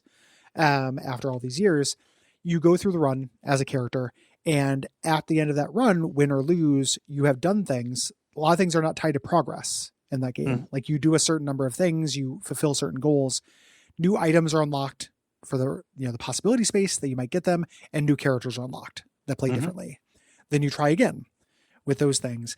Like, it's interesting, listening a hint of nihilism, because for me, a lot of times it's the opposite. Like, it is a tacit endorsement to get back on a horse because I want to try the new stuff and I know more. Yeah. For me, a lot of times that is the appeal of it. But it's also worth noting too, this is all over the place. I would make this point later if I was sure I'd remember it. There are kind of two different stages of playing a roguelike. Yeah. Like, the learning stage feels a lot different than the mastery stage of it, where you get, like, I'm no longer unlocking things when I play Monster Train. The appeal of that is being presented with a randomized set of challenges that I haven't seen before in the game. And figuring out these tools I know very well, how to configure them to beat this specific challenge the game has rolled up for me. Right. I'm not getting better. I'm getting things remixed. It's almost like a randomizer at that point. That's like kind of the mastery stage of things. It's different than the learning stage. Yeah. So, like, if you haven't found the one that like speaks to you, given that if you're a score chaser, and the idea of just like a constant struggle for getting a little bit better, right? Is, kind of a structure there. It may honestly just be the case that you have not found the roguelike structure attached to a game that is compelling enough for you to play. Right. Yeah. So, I don't know, with an arcade cabinet, if you have two sticks, like Isaac seems like a good fit on Or that. Nuclear Throne or something, which already plays like Robotron. And you just have to configure, instead of thinking score, you're thinking progress. Yes. Instead of eliciting, how many robots can you kill in Robotron, you're saying, how far can I get?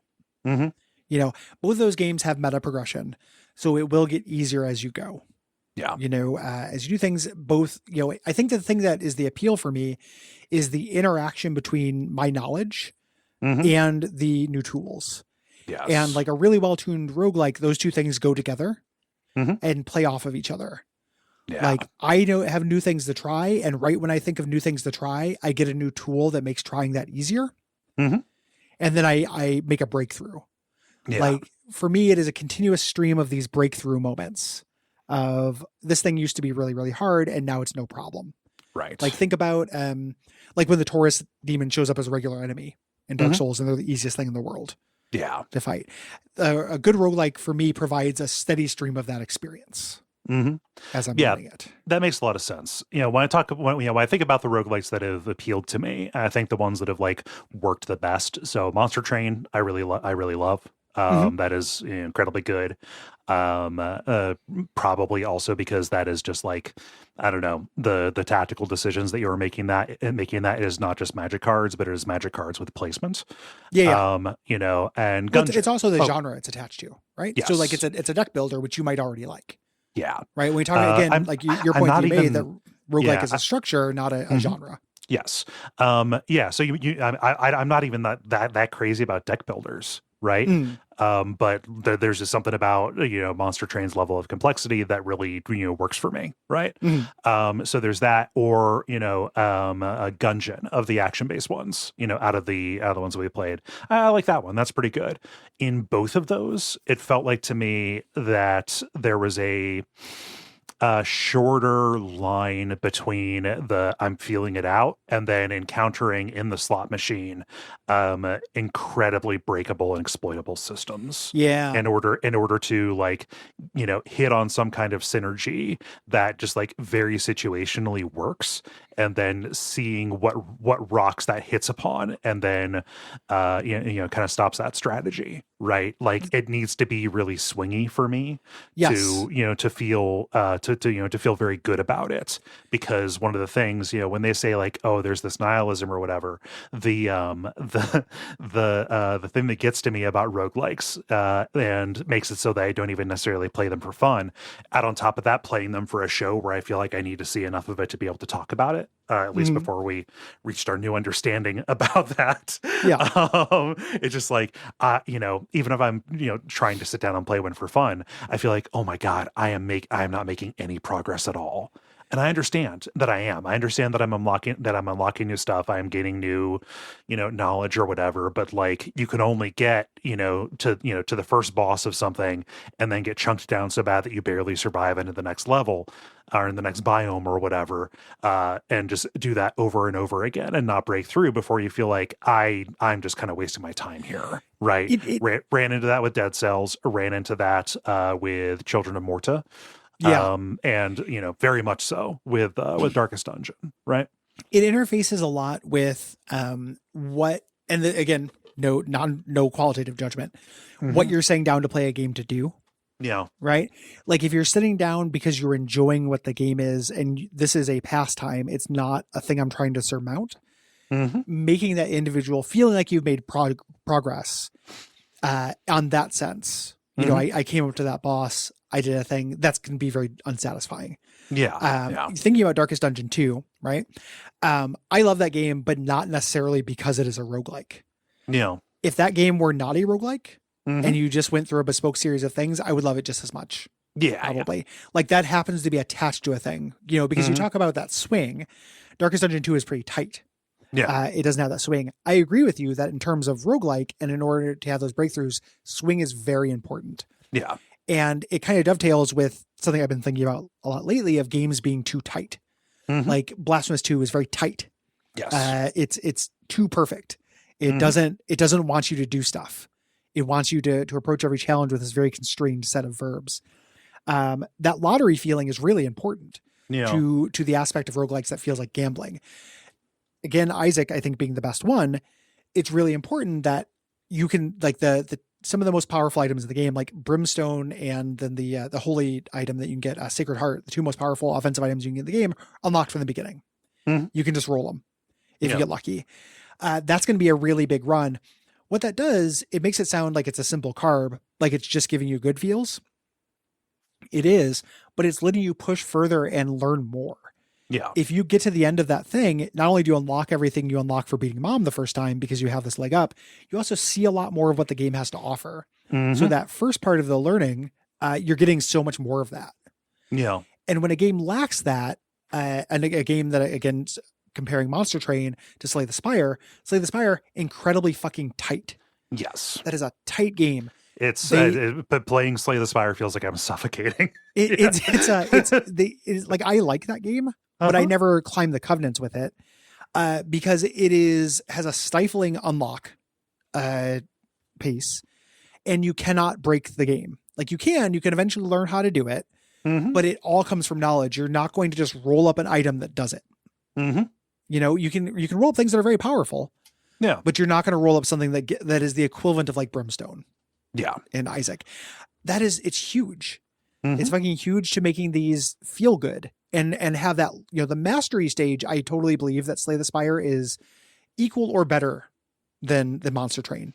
Oh yeah. The learning stage is not very fun for me, because it doesn't have that swing to it, or the possibility space for a swing. It's so tight. You know, and I think that's a thing that this genre is now kind of du jour long enough that there are variations in that. Yeah. You know, like there are games that come out now that still have that swing, but there are also games that come out now that are still very tight. Yeah. You know, thinking about Children of Morta, an interesting thing about that, when we covered that didn't really work really well for either of us. I think the people who really like that are similar to me in Darkest Dungeon 2. Where they're not necessarily responding to the roguelike structure. They just like the type of game it is. Yeah. You know, and for me, it was the opposite. Like, I don't really like that type of game that much. Yeah. You know, so it didn't really matter that the structure was attached to it. I just didn't think that was very fun as like a gauntlet. Like, you know, or Diablo-like or what have you. Yeah. I mean, it sounds like we're more in line on this. You know, I don't want to make sure that I'm not misunderstood when I say like, oh, I need to, you know, it needs to be broken and I need to get something that's really powerful. Want to underline when I said like, oh yeah, you get on something that rolls and rolls and rolls until you find the particular thing that throws at you that breaks that. You know, like getting that break. I think, you know, having the really cheap thing, you know, stop you. You know, because if you just, you know, if it was just a matter of, okay, I need to get the right thing in the RNG to get the items I need to you know, to beat this. Well, that is A, not very fun, and B, not very interesting. But like, I feel like those swings actually gives me something I want, which is see more content. Which, you know, is important to me. I like novelty. I like experience. But B, you know, like you get to learn more about the way that these individual systems work, right? And you get to think like, why did those play so nicely with each other, and why did they fall down for this one particular thing? And they can further, like, that can lend itself to that sense of discovery that I find that good roguelikes give me, where the game will put something in that I have no idea why it would be useful.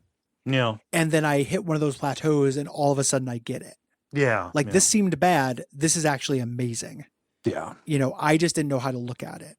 This kind of constant set of recontextualizing what you have is something that you can do a lot more with that wider swing space. Yeah.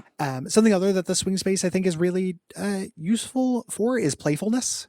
Again, Monster Train does this as well, but Isaac is always going to be my perennial example for this. Isaac has some of the most creative play design of any video game in the history of video games. The things you're allowed to do once you have everything, and the things that it does, are just unbelievably neat. Like, most rules in the game will be broken at some point. You can change your size so much that you get small enough to fit between the cracks and obstacles, things like that. You know, it's real. So you have this constant stream of being surprised by things. You know, stuff like that. Opposite end of the spectrum, again, just talking about the swinginess, is something that didn't work very well for either of us, is Returnal. That is a game where the roguelike structure adds nothing to it. It shouldn't be a roguelike other than how it plays into the narrative. But I'm saying it doesn't add very much to the play, and the type of game it was attached to was not very interesting. Right. You know, so I think the thing that we're coming at this from that I think would be useful possibly to somebody trying to get into these is to look at both those things equally. You know, you're not just looking for structure, just looking at the roguelike tag will not do it for you. Right. Because that can mean almost any genre of game at this point. Yeah. find a game you already like that is a roguelike. Mm-hmm. If you like hack and slash, platformers, like maybe Rogue Legacy 2. Mm-hmm. I've heard good things about that. I haven't played the second one. Right. Would be what you want because you already like that type of game, and then see how the structure feels with it. Yeah. Look at both, and then look for those swings. Look for something that has that kind of swing to it, where maybe you can get very empowered on a lucky thing and see more and learn more, and also get that good feeling of like, oh, this is possible. Look for the games where people complain that it's unbalanced. Yes. Yeah. It's not a genre where balance is a virtue. Yeah. Like some of my favorite games are roguelikes that are very balanced, but it's because of that first half. It's because of the game they are. Mm-hmm. Like I love Darkest Dungeon 1 is in my pantheon. It's like in my 25. I like Darkest Dungeon 2 a whole lot. Neither of which are that great as roguelikes. I think that if you redesigned a version where you just went through the steps, you would still have what I like about them. Yeah. Not true of something like an Isaac. It needs to have that in it. Yeah, absolutely. Yeah. It's very broad. So basically the advice, look for something you already like. Mm-hmm. Yeah. And that can be subject matter, or it can be, I don't know, we talked about World of Horror. That's a roguelike that I opted to play on my own. Right. It was the an adventure game JRPG hybrid was something you would like anyway. Yes. The roguelike structure, maybe it didn't add to it for you. Like it sounds like it was a little tough that you go through the cases and you cannot win it. You just kind of like explore and then do loops on them. Like that was not very appealing to you. Yeah. But the base of it was. Yes. So just important. Consider both sides of it. The other thing too is you might be. This is where me and Cole land on it, despite liking different entries in this. Other people who are roguelike fans go completely the opposite direction. Yes. And it's worth trying. So like if you have a home arcade, you're building that. It makes me think maybe you're into older games because you like arcade games. Like maybe you're a Spelunky person. Yeah. Like give that a shot. That is like an old school platformer. It feels barely like a roguelike to me. It doesn't work for me as a thing because it's so tight. Yeah. But that you might be that type of gamer, and that's okay. Yep. See if that works for you, making your way deeper and deeper into a dungeon. Yeah. Like that, and getting that sense of score progress from that. Yeah. Any other little bits? No, not that I can think of. Yeah. Tons of games don't do it. Yeah. Right. And some games are like the incidental to its nature. Like some things are roguelikes, but only kind of barely. Like Into the Breach is a roguelike.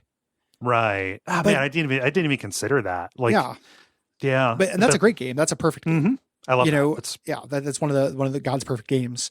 It's only a roguelike because it wouldn't make sense as something else. No. But it's really not like a roguelike. It is almost too broad to define. It's and any discussion of genre eventually gets to that, right? Yes. Like it ends up being basically like gerrymandering and semantic, just basically like lexical bargaining almost. Yeah. It can be very frustrating. And it doesn't. Every genre discussion eventually turns into this and turns into definition games. Yeah. This is even more so because it's not even a genre.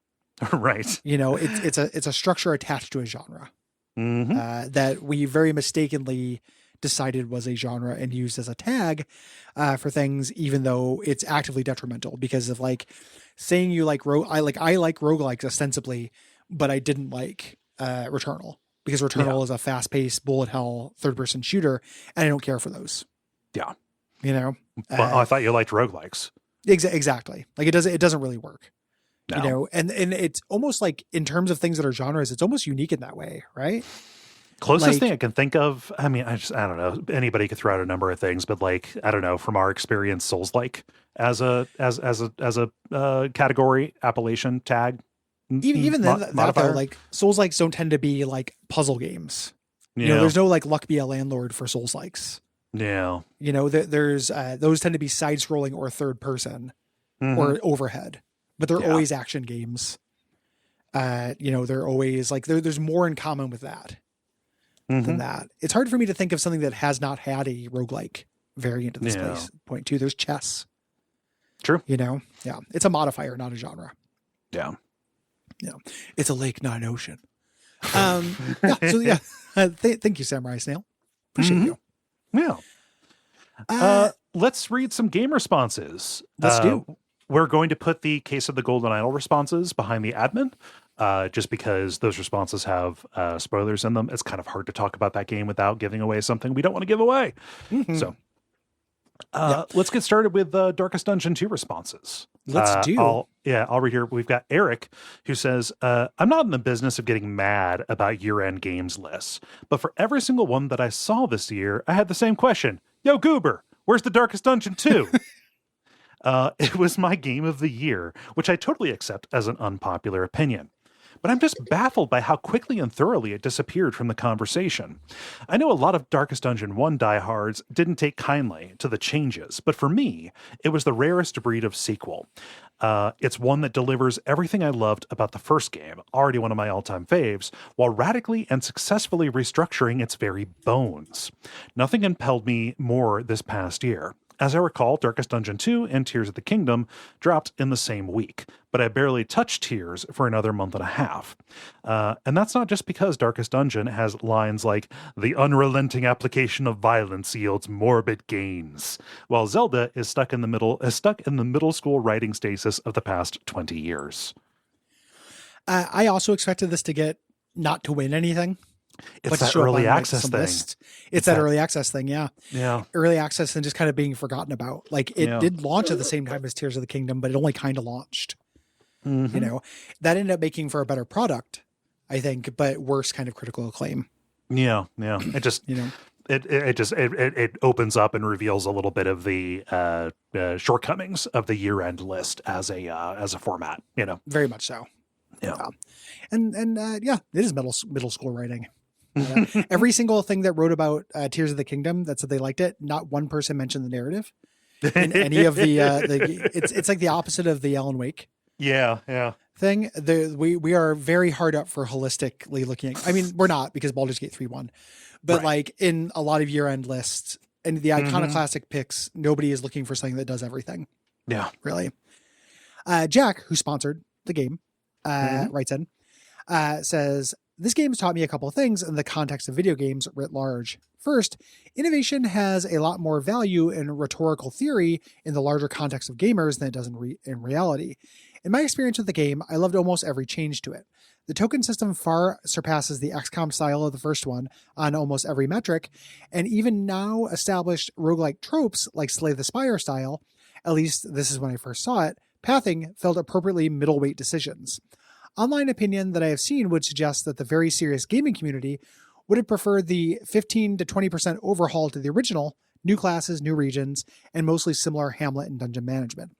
Red Hook took some risks, and while I personally think they paid off, consensus opinion is either inconclusive or somewhat negative where these are concerned. Familiarity is always going to have a loud voice in the hindsightosphere. Second, I need to have a lot more focused taste consciousness when picking my games to purchase. As I fell deeper and deeper into the whole of this game after the 1.0 release, a lot of other recent purchases and aspirational game to-dos fell by the wayside. Even Baldur's Gate 3, which is the only other game in my orbit that would have scratched similar itches, didn't motivate my playing preferences. Maybe I was just waiting for real lich hours to hit. Having been someone who has bought a lot of games that I haven't finished or properly engaged with over the years, I think this finally broke the logic barrier. I really needed to find my shit, take fewer leaps of faith that certain games would diversify my taste, stop being a square peg, and focus on what captivates. If familiarity is going to plague a lot of post-release discourse in the games I really like, I'll be honest with myself and embrace which parts of that familiarity work and which need refinement. Narrow focus 2024, baby. Yeah, I'm in favor of all of that. The idea of I need to play well-balanced diets of games, I think is kind of fake, or well-balanced diet. Like we have to because it's our work, but you're free. Go. Play stuff that you think is really fun. Yeah. Find the shit that's for you. Like I don't, I don't have a Game Pass. So like I'm just going to try something. I never play that way. No judgment. It's just, I've never been like, maybe I'll try this because people are saying it's generally good. Yeah. I need to know more than somebody saying something is good. I want to know if it's my shit. Yeah. And if I had my druthers, I would focus a lot harder on my shit, I think. Oh yeah. Yeah. You know? No, I just, Yeah. just boot up Frostpunk or Farthest Frontier or just any of those Amigara Fault things. Bye forever. Yeah. Cole's playing Anno. Bye. Yeah, he's on the dungeon train. He just needs to do this for a little bit. And this is as leaked through. When I play games in my spare time, I still poke at Binding of Isaac and Monster Train. Like I said, I had started my third Baldur's Gate 3 playthrough to help for the show, but also just because I think that game's fun and I want to see more stuff in it. It's like what I want to be playing. Yeah. There. Nothing wrong with that. Yeah. But I also think you're right on that a lot of people just want Darkest Dungeon 1.5. Again, shout out for everyone to have a gaming PC at some point just so they can do mods. Yeah. Because Darkest Dungeon 1.5 more or less exists. It's called the Black Reliquary. I haven't messed with it very much, but it's really well thought of. And it is you're on an airship that you're managing. Yeah. Like it's a total, like a big conversion mod of Darkest Dungeon 1. Yeah. That first sentence, innovation has a lot more value in rhetorical theory in the larger context of capital G gamers than it does in reality. Yeah. I think, I'll think about that a lot. Yeah. Yeah. Largely agree. Yep. Moving on to Blasphemous. What does Abram say? Abrams says, Blasphemous 2 really felt like it was trying to be a crowd pleaser to its detriment. The first game was often the subject of pointless genre arguments. Can this be a Metroidvania without mobility upgrades or lock and key progression? A stupid argument, but I feel that the Game Kitchen tried to smooth out all of these complaints with Blasphemous 2. Plenty of lock and key progression, double jumps, air dashes, the whole shebang. While Blasphemous had a reasonably unique NES Castlevania rhythm and speed, 2 feels pretty similar to the rest of the pack in Metroidvania land.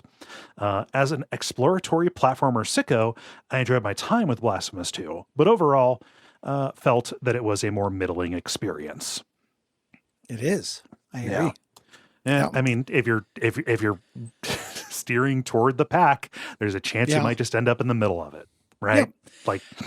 Yeah. And my surprisingly negative feelings on that game are not entirely based on it being in the pack. It's also me just being a little burnt out on Metroidvania.txt. Me being a little sick of that pack. Yeah. If I were still totally in the pocket for that pack, I'd probably come away thinking the same things about that game, but liking it a little bit more. Yeah. Lucy, formerly Patches, says, I'm writing in ahead of the episode. I don't know the show's take, but I am struck by the similarity between Blasphemous 2 and Doom Eternal. Blasphemous 2 is a more polished, more accessible, tighter game than its predecessor. It's become less Soulsy and more Metroidvania-y, like how Eternal became more arcade shooter. I think it makes the game play better, but to me, it loses some of the gameplay synergy with narrative. Where the first game's rough edges and difficulty created resonance with the theme of suffering and punishment, Blasphemous 2's play and progress felt detached from the story being told. Like Doom 2016 to Eternal, you can draw a line between the first entry and the follow-up, but I think the loss here is more keenly felt because the thematic core of Blasphemous was stronger than Doom's. I like the game a lot, but I left feeling a little let down. I think this is a very good comparison. Yeah. It's interesting because I do think that is true of Doom and Doom Eternal. It's a different axis where for Doom Eternal, it was the focus on narrative that felt most weird to me. Yeah. But it was arguing more tight, the idea we need to tighten this up. Yeah. A little bit. And it did end up feeling less consonant in that it ended up being the first time that Doom was incredibly about story. Yes. Less consonant with a throwback to my memories of what playing Doom 2 felt like, which Doom 2016 achieved pretty well. Yeah. Yeah. And just the narrative stuck out, but also Eternal, the mechanical excesses of that, just how many cooldowns, how many meters you had, things to just kind of babysit as you were moving. Yeah. Yeah. Yep. Let's see. Chapel writes, which is appropriate for Blasphemous. Chapel writes, I liked Blasphemous 2 quite a bit, but I felt like it lost a little bit of its bite. The first game, even though I couldn't tell you the story with a gun to my head, at least had a very consistent narrative and aesthetic theme about religious suffering being bullshit.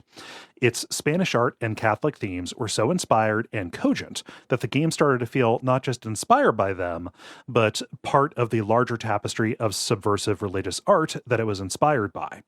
Blasphemous 2 feels less like a part of the tapestry and more just inspired by it. I have absolutely no idea what the game is about, and the theming seems more purely driven by aesthetics than actual theme. For example, the boss that references the Goya Saturn eating his son painting feels like a very surface level illusion rather than a deeply held cultural touchpoint. The same goes for the enemies that reference Francis Bacon's Pope paintings.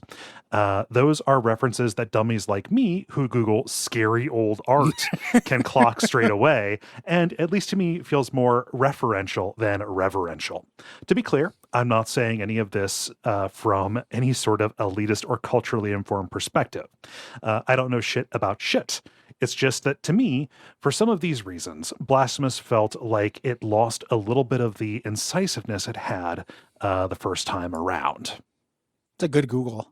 I feel like that's very well put. Very well Blasphemous 2 feels like strangely like it's a like paneling or a veneer, right? Of theming as opposed to working right into the material itself. Yeah. In terms of scary old art, I want to give a shout out to one of my more somebody that people don't talk about a lot, which is Eon Sheely, who got devastating syphilis and did a lot of self portraits that are incredibly haunting. Just Monster Man, real weird, sallow. So the good scary old art. Yeah. Finally, and appropriately for the final word for this, Sean the Lore Hunter, friend of the show, Bonfireside Chat alum, YouTuber, who went on and did a series on Blasphemous 1. Yes. Yeah. Says, Blasphemous 1 is one of my favorite games of all time. The combat was solid but shallow, the platforming was admittedly mediocre, and although I liked it, explicitly not trying to be a full-fledged Metroidvania had mixed results. However, the game managed to find a special place in my heart, largely due to the tone and atmosphere created by the incredible art direction and masterful use of Spanish culture in the world building. In addition, by the time the Wounds of Eventide DLC came out, the game was almost entirely overhauled and expanded, and featured like the New Game Plus Penitences. Features like the New Game Plus Penitences added a lot of variety to the game, a testament to the team's dedication and games as living art. Blasphemous 2 massively improves the platforming and combat variety with the addition of the 3 weapons. These weapons also play heavily into the sequel being a full Metroidvania, and figuring out how he's being asked to swap weapons and then executing were some of the most exciting and interesting parts of the game for me. The art direction used to Spanish culture is still killer, and I appreciate them exploring a larger color palette and visual variety in the various areas. However, the cutscenes being done by an outside studio in a different style does clash a bit. This was done because the pixel artists who did the cutscenes in Blasphemous 1 left, and they were very time-consuming, but they added a lot to the tone for me. The scenes in Blasphemous 2 were at best a wash, and at worst, detracted from the moment a bit. I was also disappointed by the linear world design on the back half of the game. Route planning and variety is a huge part of my enjoyment of Metroidvanias, and this linearity cut into it in a way Blasphemous 1's world design did not. I also felt that the story was stronger in Blasphemous 1, with His Holiness Escobar as a more compelling and explored antagonist compared to Evertierno, who just felt like another guy. Lastly, and this will likely change in time with DLC features like New Game Plus and the penitences not being part of the game, make it feel a bit scant compared to where Blasphemous 1 ended up. All in all, Blasphemous 2 is a really solid Metroidvania that greatly improves the gameplay of Blasphemous 1 while not quite reaching the heights of tone, atmosphere, and story that Blasphemous 1 does for me. Yeah. I've got a couple of disagreements there just in terms of the weapon switching movement puzzles were a real bummer pace-wise. I didn't like those either. But yeah, generally this feels on point. Everybody wrote in is basically on the same page. Yeah. Within like half a letter grade of where we're at, of things, which is kind of surprising. Because, and this is the YouTube algorithm, which I need to stop using as a barometer for what anyone thinks of anything. But a lot of like Metroidvania of the year, like one of the best games of the year stuff popped up. And it's, I guess it was a pretty tight year. Yeah. Really? Pretty tight year. Pretty tight year. Yeah. Yeah, and I was not just selecting people who were, No. within that here for this. I do want to call out Randy's response, which we didn't include, but refers to some of the things you pick up as the 3 grievous whoopsie doodles. I like that a lot. Yeah, it's worth noting we don't do that. We don't cherry pick things to agree with us or disagree with us. No. Or anything. No. Yep. Moving on. So here's the spoiler wall. If you are sensitive about spoilers for Case of the Golden Idol, now is the time to jump off. Yes. Yeah. So here we go. First, a follow-up / correction.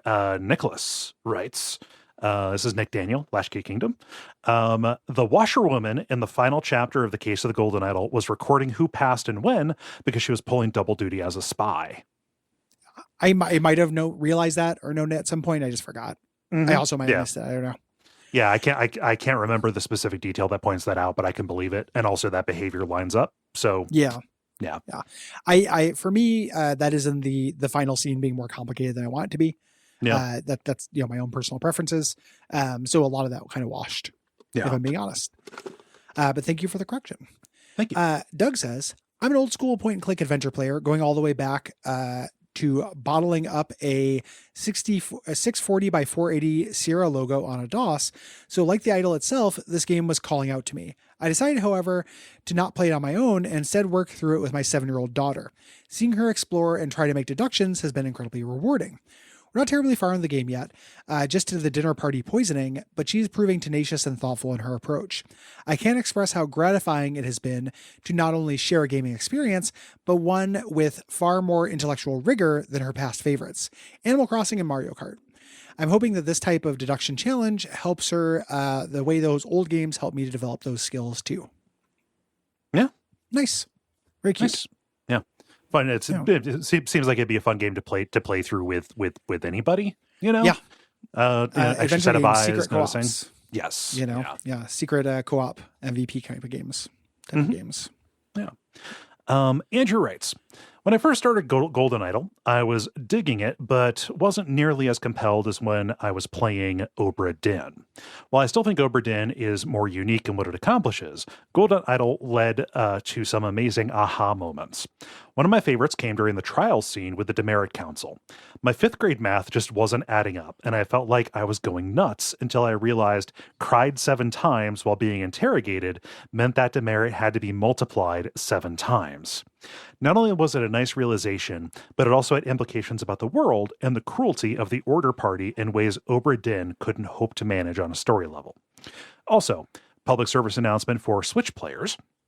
There's a bug that makes it impossible to save, but you can auto-clear any chapter by putting your cursor on it and hitting Y and minus, so the select button at the same time.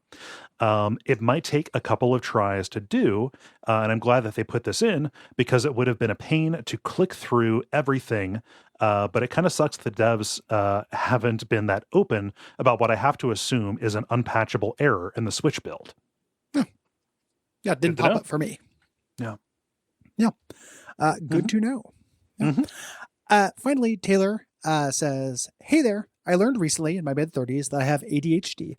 And while I love video games, there's almost always something that seems like it should be basic/obvious that eludes me. I was ecstatic about the mechanics in Idle, since it seemed like its limited verb set was designed specifically with constraints against my typical folly. By hyper-focusing on one, finding the words, and 2, putting them together. I had made it all the way to the last case. However, it was at that point that I realized it had happened again. Although I knew that the same characters were involved scene to scene, I missed the date jumps and was thus confused by a few of the solutions, using syntax clues rather than seeing context clues for solutions.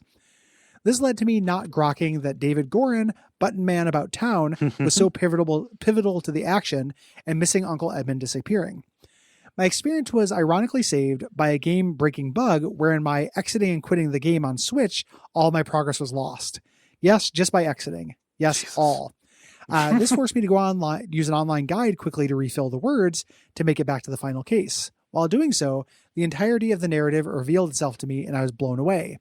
Aging/de-aging as a way to stay in power, faking one's death by becoming young, what a thing. To think that a frustrating bug in the game allowed me to circumvent a frustrating bug in my brain and caused me to see the narrative for its awesomely connected nature. Yeah. Yeah. This Good thing you didn't have happened Andrew there to fix it. You would have been fucked. Yeah, you two should never talk. Yeah. This happened to me with the DLC. Which is very good. But I had a similar. Oh, that should have been so obvious. But like didn't put it together until until like literally the very end. Like yeah. So nice. Yeah. That sounds like a bummer bug. Mm-hmm. But I'm glad that it worked out. Yeah. No harm, no foul. No harm and no foul. What are we doing next month? What should people do? Yeah. Bring us home. Yeah.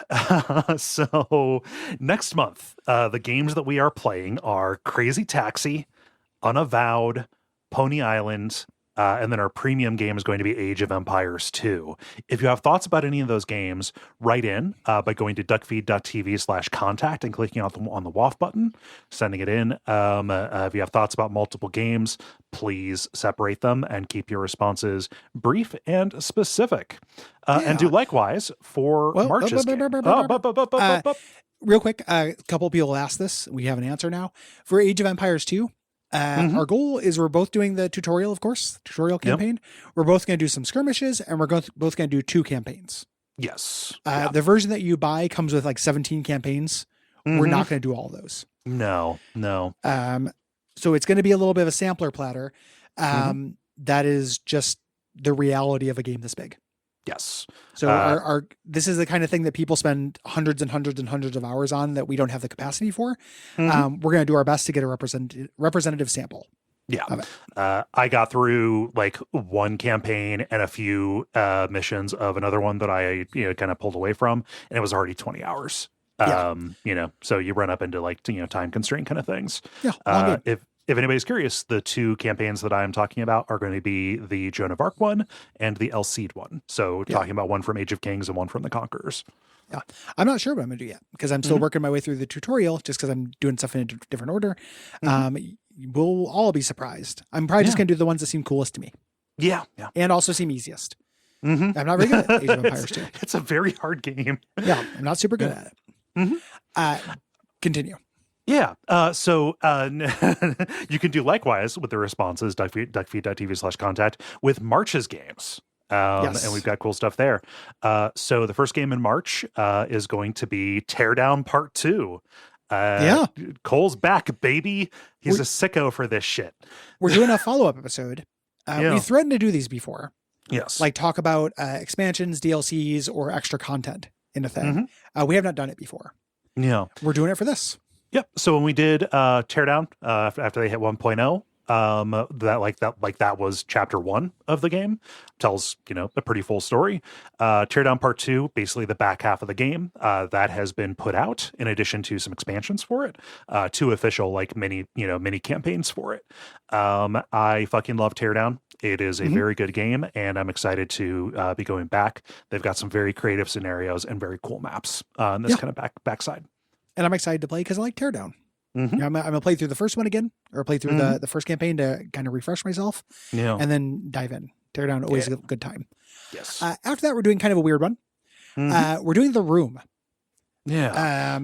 This is the series of escape room puzzle games that started on iOS.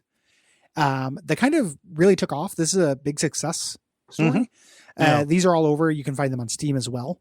Yeah. We have a surprisingly kind of through line narrative to them. They're largely puzzles, so it's going to be a little bit like like Professor Layton or what have you, like kind of a weird episode. Yeah. And we're not going to talk about the whole series, but we will talk a little bit about what they've done. Yes. This is partly laying groundwork to eventually do The Room VR, which remains probably my favorite VR experience. It's very good. Personally, like I taking a game that is about pulling knobs and pushing levers and making you do it is a good use of VR. I love being in an escape room. I love fucking with a puzzle box. Yeah. And then the premium episode for that month is going to be Spider-Man Miles Morales. Yes. The most bite size of the Spider-Man. Like I've played that whole series. If you want to hear me talk about the first one or the DLCs for the first one, and we might even talk about Miles Morales. I can't remember. There's Days of Future Cast episodes on that. I played Spider-Man 2 over break. So I can add Spider-Man 2 context, but this gives us most of the mechanics and flavor of Spider-Man in a bite-sized package. Yes. But bite-sized, still, 20 hours. Game. Yeah. 20 hour game, but not, a 60-hour map clearing nightmare game. Yeah. Which Spider-Man 2 is, which is still a good game, but it is long. Yes. Yeah. So, pretty cool schedule coming up. I'm looking forward to all that. Yeah. Nice March. Thanks everybody for listening. We appreciate you. If you'd like to support a game, if you'd like to sponsor one, you can go to patreon.com/Duckfeed.tv. If you'd like to get our bonus episodes, so Miles Morales, Age of Empires 2, all those bonus episodes we've done throughout time, that's $5 a month on Patreon. You also get Bonfireside Chat and our new show, Real Lich Hours, about Baldur's Gate 3, an Audio Dragon magazine dealing with that game.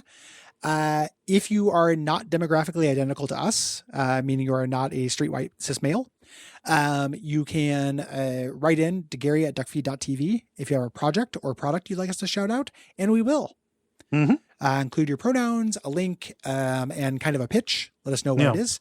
And we'd be happy to. Oh, pronunciation as well. Pronunciation, please. Yeah, that's largely for Gary's. I'm very bad at that. And then, ratings, reviews, Apple Podcasts, Podcast Addict, wherever you find podcast. Yeah. And most of all, thank us or join us in thanking our producer, Thank us in Gwen. joining Gwen. Yeah. Yeah, thank us in joining Gwen. They're all as aching. But join us in thanking our producer, Gwen. We appreciate her. Coming up, about a year since we brought her on. Yeah. And we will see you next week for Crazy Taxi.